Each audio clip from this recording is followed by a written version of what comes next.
Skarloey Railway meets the Northwest Railway at Crovan's Gate, and from there runs up to the lakes and towns in the mountains. At this point in time, only two engines run the line. Skarloey is number 1.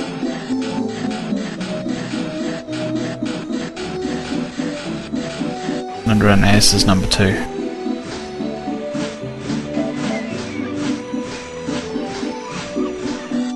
They bring slate down from the mines and take supplies and passengers up to where the Fat Controller's engines cannot go. It's hard work, but both little engines enjoy it. One morning, Skarloey was taking some freight trucks up to the harbour on the northwest corner of the island. He always enjoyed going to the harbour. This morning, the crates were stacked high on the docks, and he couldn't see where a careless lorry driver had parked across the tracks. His driver slammed on the brakes and jumped clear, but it was too late. Before Skarloey could stop, he tumbled into the water. Rheneas quickly came and took away the trucks that were remaining on the track.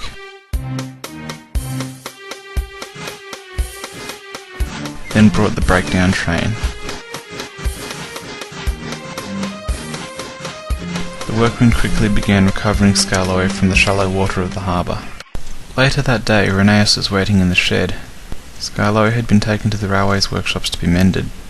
It had started raining when Ivo Hugh, the railway's chief engineer, came to see Rheneas. "Skarloey is going to take a while to be mended," he said.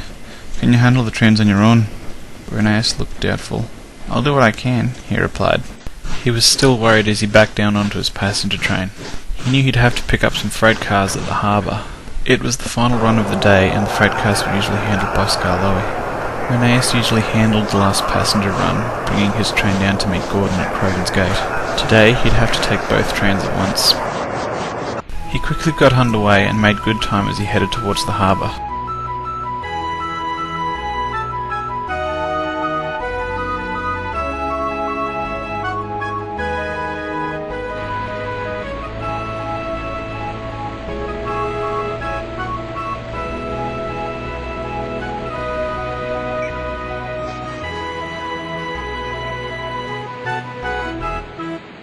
He left his passenger cars at the station and then went to fetch the freight cars.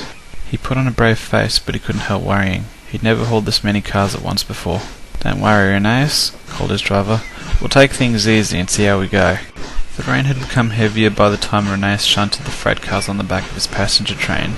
The sky turned threatening as Rheneas backed down onto his train.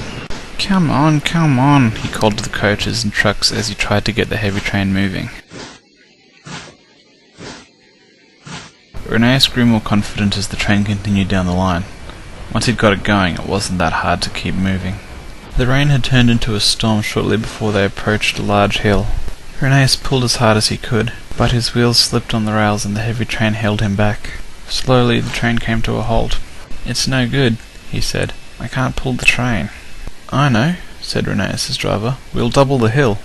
"What do you mean?" Rheneas asked. "We take the train in 2 parts," his driver explained. "The passenger cars first and the freight cars next. We're the only train on this line, so we should be right." "Okay," Rheneas replied. He knew he had to get his passengers home.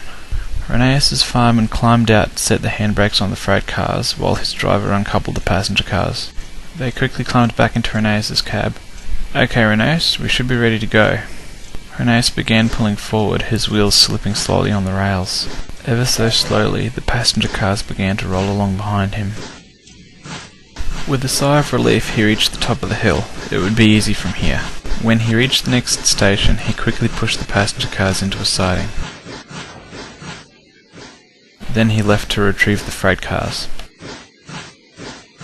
After returning with the freight cars, he quickly reassembled his train. Then he set out for Crovan's Gate. He grew worried as he continued along. He knew that Gordon would be waiting there with the last passenger train for the Northwest Railway. He also knew that the big engine didn't like to be kept waiting. As Rheneas had expected, Gordon was looking grumpy when the little engine pulled into Crovan's Gate. "What kept you?" Gordon asked. "Skarloey had an accident," Rheneas replied. "I have to handle all the trains by myself." He explained what had happened on the hill. "Do you mean you have to run the whole railway yourself?" Gordon asked, shocked. "Yes, I'm afraid so," Rheneas replied. It was time for Gordon to leave. He didn't say any more as he pulled out, but he couldn't help being worried. Soon, Gordon was flying along the main line. train was moving fast, but his driver could tell that Gordon wasn't giving it 100%.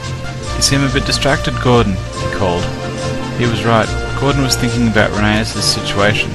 He could remember when Thomas had left to look after his own branch line, and how for a short period he, Henry and James had to shunt their own cars. It had been a lot of work, even with the 3 engines handling it. It wasn't fair on Rheneas, Gordon thought, to have him run the whole Skarloey railway on his own. "I wish there was something I could do to help Rheneas," he said to his driver, "but I don't know where I can find another little engine like that." "I think I might," chimed in his fireman. "Duck's driver was telling me about another little railway at the end of his branch line. It runs deep into the mountains in the middle of the island. They have little engines there too." The Fat Controller was waiting as Gordon steamed into Napford Station. "Is something wrong, Gordon?" he asked. "Yes, sir," Gordon replied. "It's about Rheneas, sir. Skarloey's had an accident and has to be mended, and Rheneas has to run the whole railway on its own. It's not fair on him, sir. I mean, he's older than I am." Gordon paused for a second. "My driver told me of another railway, the Mid-Sodor railway, that also has little engines," he continued. "Would they be able to help, sir?" The Fat Controller said. "I think I may be able to do something. Yes, I will have to make some arrangements."